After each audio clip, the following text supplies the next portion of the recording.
Bonjour, vous êtes bien chez Inconsciente, le podcast qui parle d'hypnose humaniste, ericksonienne, de PNL et de développement personnel. Je m'appelle Pascaline Nogrette, hypnothérapeute à Bordeaux. Passionnée par le corps et l'esprit et le lien entre les deux, je suis ultra motivée pour partager et simplifier tous ces outils que j'ai découverts toute seule ou que j'ai appris en formation ou dans les bouquins. Dans le cadre du cours sur la prise en charge non médicamenteuse de la douleur à l'Institut de formation de kinésithérapie de Bordeaux, j'ai pu amener quelques notions de base sur l'hypnose, la communication hypnotique et la synchronisation. Je commence avec le VACOG. Il nous permet de déterminer le canal préférentiel de chacun. VACOG, ça veut dire visuel, auditif, kinesthésique, olfactif, gustatif. En fait, nous utilisons les 5 dans notre vie de tous les jours, mais nous avons tout de même un canal préférentiel pour entrer en état modifié de conscience et parfois un autre pour mieux apprendre.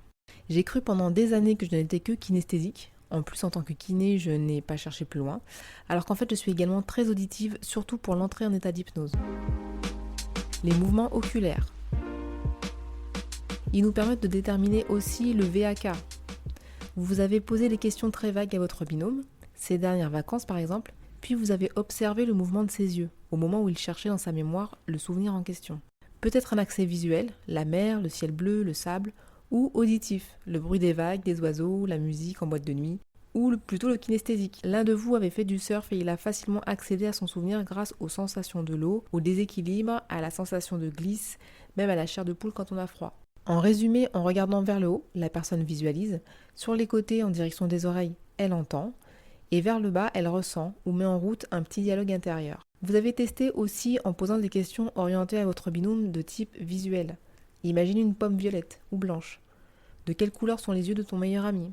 Des questions pour l'auditif. Te souviens-tu du bruit de la sonnerie au lycée? Imagine le grondement du tonnerre. Les questions pour le kinesthésique. Rappelle-toi la sensation de la chair de poule. Ou alors la dernière fois que tu t'es cogné un petit orteil ou le coude. En fonction des réponses, on pourra réajuster le schéma. Normalement, ça ne change pas avec un gaucher, mais on ne sait jamais. Nous avons chacun notre façon de communiquer et de mobiliser nos souvenirs. Les expressions verbales et l'orientation sensorielle. Nos métaphores parlent de nous également. En visuel, nous avions trouvé « voir la vie en rose ». Je vois, pour dire que je comprends. C'est louche, c'est clair. Avoir la lumière à tous les étages. En auditif, on avait avoir les oreilles qui sifflent, se faire tirer les oreilles. J'entends. Parler à un mur. Ça me casse les oreilles, je m'écoute parler. Et en kinesthésique, ça fait froid dans le dos, ne pas avoir froid aux yeux, en avoir plein le dos, ça me donne la chair de poule, ça marche, j'étouffe, je ne le sens pas, ça pue. La respiration peut vous donner des indications aussi. Quand la respiration est plutôt thoracique, respiration haute, la personne est plutôt visuelle. Quand la respiration est plutôt abdominale, la personne est plutôt kinesthésique.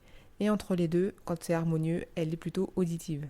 Ça, ces petites informations-là, elles vont vous aider à comprendre quel est le canal préférentiel de votre patient et de pouvoir, du coup, par la suite, proposer une induction hypnotique ou une conversation hypnotique centrée sur ce canal préférentiel-là.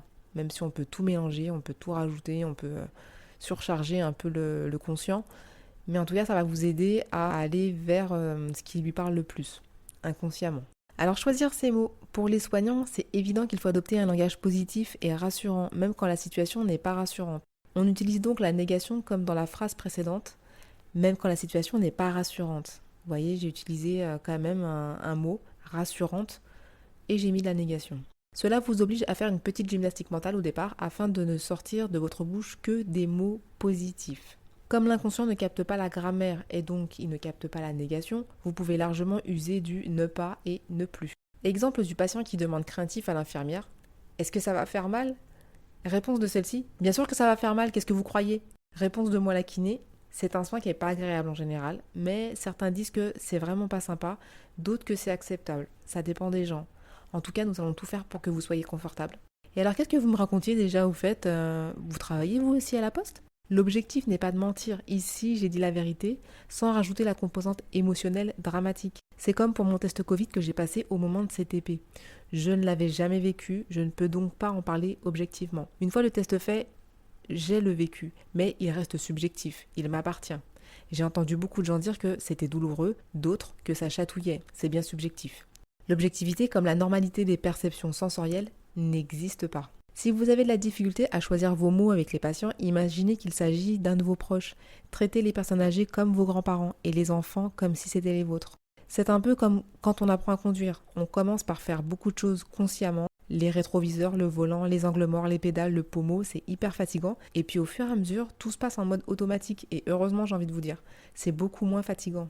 Je vous rajoute aussi une petite liste de mots sympas, des mots qui sont positifs. Je vous ai mis confort, sécurité, douceur, liberté, joli, gentil, agréable, joyeux, calme, serein, paisible, bon, beau, chouette, cool, super, excellent, magique, réconfortant, facile, simple, harmonieux, net, proche.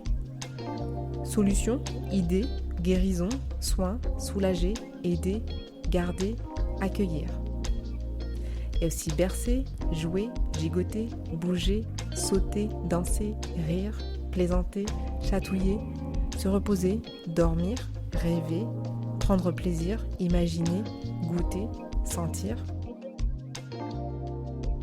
Et là, vous sentez qu'il y a comme un rythme en fait. Vous êtes déjà en état modifié de conscience parce que vous vous êtes focalisé. Point suivant, la structure de la séance d'hypnose. Je vous ai parlé des différentes étapes pour entrer en état d'hypnose. On a la focalisation. Donc, on peut la faire sur un point visuel, dans la pièce ou dans la main. Sur un son régulier ou répétitif en auditif, comme un métronome ou le son des vagues ou une goutte d'eau. Et on peut focaliser aussi sur la respiration ou la lourdeur du corps en kinesthésique.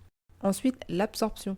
La personne s'absorbe complètement en elle et se laisse glisser par la focalisation. C'est parfois le moment de l'apparition de phénomènes hypnotiques, comme la lévitation d'une main ou la catalepsie. C'est la main collée. Il peut apparaître aussi des signes de transe hypnotique, comme les picotements dans le corps, des paupières qui clignent, le roulement des globes oculaires et bien d'autres encore.